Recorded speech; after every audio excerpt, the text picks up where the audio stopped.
fast, sitting here praying that this night's gonna last.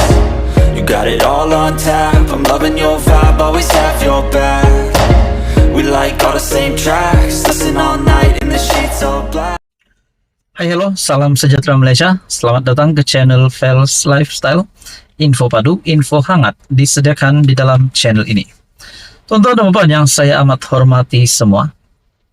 Sebelum ini 5 ahli parlimen bersatu ataupun Perikatan Nasional yang sudah menyatakan sokongan, mengisytiharkan sokongan terhadap kepimpinan Kerajaan Perpaduan yang dipimpin Datuk Seri Anwar Ibrahim.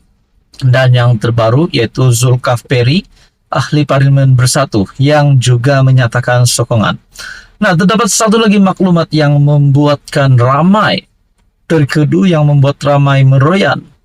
Selepas satu artikel ini mengesahkan, kewangan jadi masalah besar. 10 lagi MP bersatu sokong Anwar. Wow.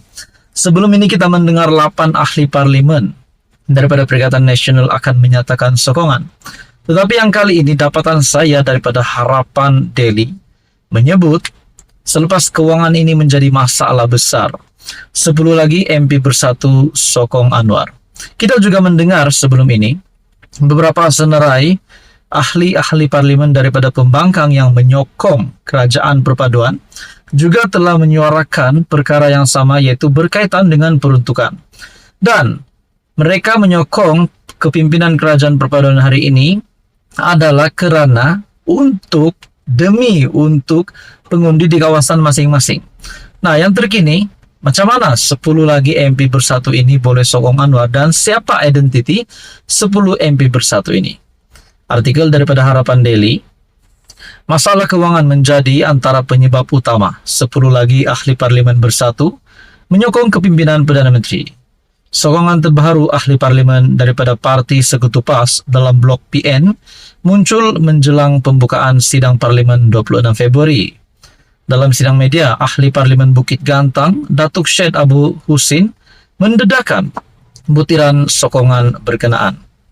Beliau mendakwa 5 ahli parlimen terbabit adalah dari utara, yaitu Kedah, Pulau Pinang dan Perak, 3 dari pantai timur, yaitu Kelantan, Terengganu dan Pahang, serta 2 lagi dari Selangor dan Melaka. Menurutnya, keputusan itu dibuat ahli parlimen berkenaan kerana amat kecewa dengan parti tidak dihargai dan terjaga. Sehingga hari ini bersatu tiada arah tuju yang jelas, jarang mengajak ahli parlimennya berbincang bagaimana mahu mengekalkan kebajikan kawasan. Nah, bocor lagi lah pendedahan ini yang pasti mengejutkan, yang membuat kepimpinan Perikatan Nasional ataupun bersatu meroyan. Dengan kenyataan dalam artikel ini menyatakan bersatu tiada arah tuju yang jelas, jarang mengajak ahli parlimennya berbincang bagaimana mahu mengekalkan kebajikan kawasan. Adakah dengan ini selepas kewangan ini menjadi masalah, bersatu tidak membuat apa-apa tindakan seperti yang dinyatakan dalam artikel ini? Adakah dengan ini akan membawa kepada bersatu untuk hancur, untuk tenggelam? Nah, itu menjadi persoalannya jika tidak diselamatkan secepat mungkin. Kewangan menjadi masalah yang besar jika parti tidak ambil perhatian, siapa lagi katanya hari ini. Sebelum ini, 6 wakil rakyat dari Bersatu, termasuk Syed Abu Husin, telah membuat pengumuman menyokong kepimpinan Perdana Menteri Anwar. Ahli Parlimen Tanjung Karang, Datuk Dr. Zulkifli Hanafi, mengumumkan sokongannya kepada kepimpinan Anwar berkuat kuasa serta-merta. 4 lagi wakil rakyat Bersatu yang berbuat demikian sebelum ini adalah ahli parlimen Jeli, Zahari Kecik, Muhammad Azizi Abu Naim daripada Gua Musang, Datuk Iskandar Zulkarnain, Kuala Kangsar, dan ahli parlimen Labuan, Datuk Suhaili Abdul Rahman.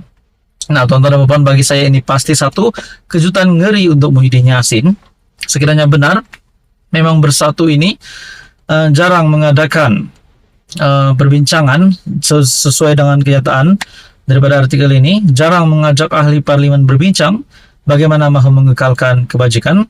Kononnya Bersatu ini tiada arah yang jelas. Nah, apa komen Anda berkaitan dengan isu ini? Sekian saja, teruskan bersama di dalam channel ini. Jangan lupa tekan butang like, share, dan juga subscribe. Tuan-tuan dan puan yang amat dihormati semua, salam sejahtera Malaysia. Terima kasih karena masih bersama di dalam channel ini. Satu isu yang hangat yang saya dapat satu maklumat daripada Harapan Daily yang pasti mengejutkan ramai. Selepas saya melihat bahwa kononnya di dalam isu ini yang menyebutkan bahwa kami macam orang bodoh, penduduk di Kelantan berang 10 tahun turap jalan tak siap-siap. Lebih 1.000 penduduk kampung Serian, Gua Musang, berang apabila kerja-kerja turapan jalan di kampung itu terbengkalai sejak 10 tahun yang lalu.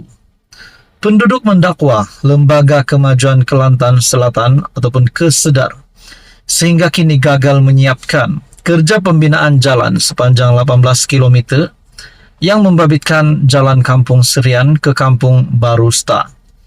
Lapor Berita Harian, hanya 500 meter jalan dan satu jambatan besi sahaja yang disiapkan oleh kontraktor sebelum ia dihentikan pada tahun 2023. Maafkan saya, pada tahun 2013.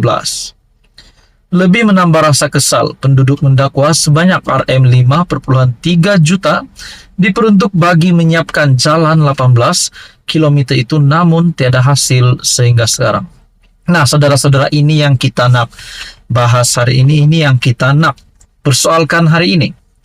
Adakah peruntukan di mana penduduk yang mendakwa ada peruntukan sebanyak 5,3 juta ringgit Malaysia yang diperuntukkan untuk menyiapkan jalan sepanjang 18 km itu, namun tiada hasil?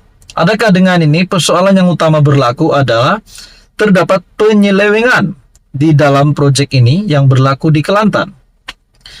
Sesuai dengan kenyataan daripada artikel daripada Harapan Daily, kami macam orang bodoh, penduduk di Kelantan berang 10 tahun turap jalan tak siap-siap.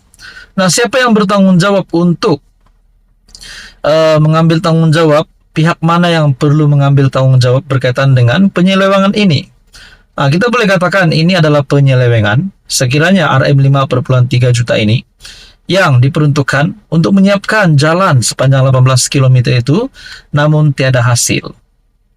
Kami dijanjikan dengan kemudahan jalan raya untuk laluan. Ini yang menjadi antara laluan utama ke Kampung Star Baru. Jalan ini tidak disiapkan dan hanya boleh digunakan oleh motosikal dan pacuan 4 roda. Kontraktor hanya menurap kira-kira 300 meter dari Kampung Barusta serta membina 2 jambatan yang langsung tidak berguna kepada penduduk kampung, kata salah seorang penduduk Kampung Serian, Muhammad Rofi Ismail. Muhammad Faisal Yaakob pula berkata sepatutnya jalan alternatif itu dapat memendekkan masa selama 30 menit berbanding 1 jam menggunakan jalan biasa untuk ke Bandar Gua Musang. Jalan ini tidak terganggu dengan banjir berbanding jalan utama Kampung Serian yang sering dinaiki air sehingga penduduk terkandas. Nah, bagi saya kerajaan negeri pimpinan di dalam Kelantan, negeri Kelantan ini perlu mengambil maklum perkara ini, perlu mengambil tanggung jawab sebagai kerajaan negeri.